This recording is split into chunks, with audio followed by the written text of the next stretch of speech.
Jonathan Pednault and I are working, I'm so grateful to him. We're working extremely well as a team. We do share the workload. It allows me in the future, I'm hoping to be focusing on getting climate action before the next election. We know that the IPCC, the Intergovernmental Panel on Climate Change, has made it very clear that our chances of having a livable world in even as soon as 10 years will depend on much more aggressive action globally and now.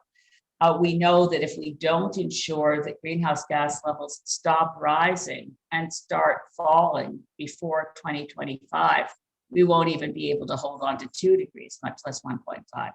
I don't understand why the other parties in Parliament, especially the ones that claim to care about climate, are ignoring this, why they think it's okay to expand fossil fuel production, like more drilling offshore Newfoundland and Labrador is appalling.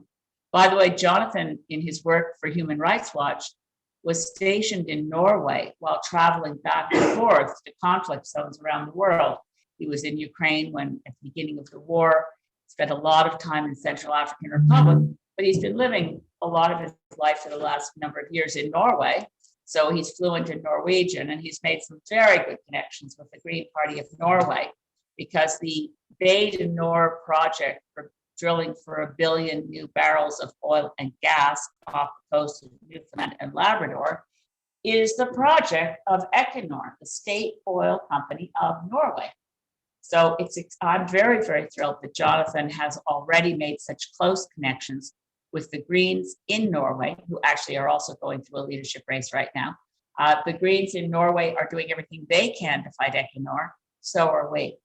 The connections that we can make around the world as global Greens are something we probably don't talk about enough, but we're gearing up for. I have to thank Mike Morris, who is MP for Kitchener Centre, and my parliamentary colleague.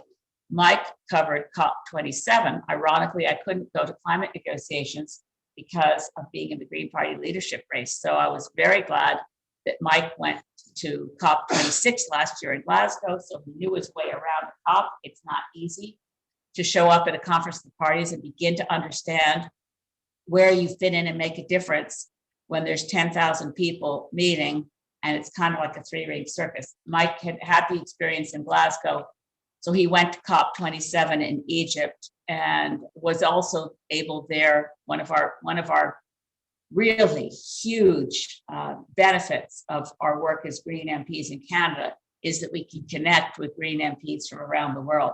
So Mike was in Egypt at COP27, connecting with the Minister of Climate from New Zealand, James Shaw, who's co-leader of the New Zealand Greens, and one of my favorite friends within the Green family, connecting with other Green Party members from around the world. Annalena Baerbock was at COP27.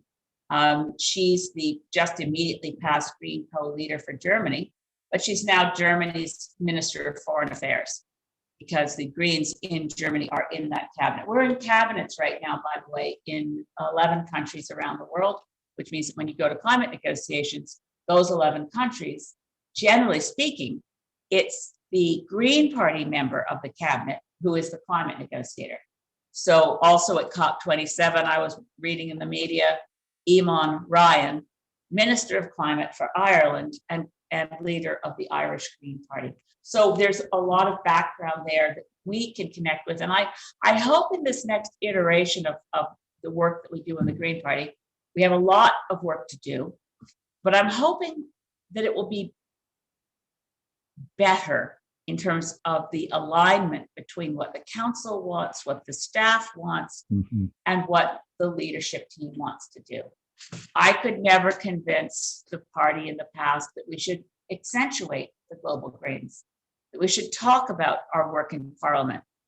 There was a resistance that I think is gone now. I think we, having been through a fairly shattering last 3 years, rebuilding is a positive experience where we want to make sure that we collaborate more. So you'll probably be seeing in the next little while, I certainly hope we can pull it off. Jonathan and I ran on a plan that said very soon we need to have a face-to-face meeting of the key folks who are involved in running the party. it's not the leader or leaders, once we go to co-leaders, that run the party. It's the council. And the council has to be well aligned with the staff. I've been through so many different iterations of how we've worked or failed to work as efficiently as we could, as collaboratively as we could, since I first started as leader in 2006. We've had times where the staff had too much control and moved in our own direction and kept council from fulfilling its proper roles. I'm not going to go over we've had pendulums move in different directions.